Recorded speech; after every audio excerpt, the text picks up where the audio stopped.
how to create an investing.com account. So let's see in this video. Before moving forward, make sure to like this video and subscribe to our channel for more updates from us. So let's begin. The first step is you need to open up your preferred browser on your PC. After that, in the search bar you have to click and search for investing.com. After that, you will be opened up to the official web page of Investing. So in order to create an account, you can go for free sign up option right upper section. After clicking on that, you will be able to see the pop-up where there is options for signing up.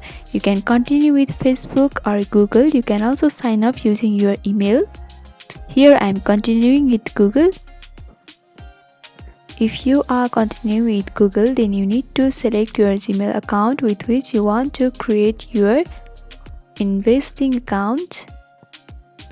After selecting, you need to simply go for confirm.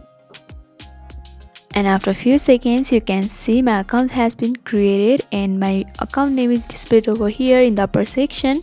So by following this simple step, you can create an investing.com account. So hope this video was helpful. Don't forget to like, comment, share and subscribe to our channel for more updates from us. Thanks for watching.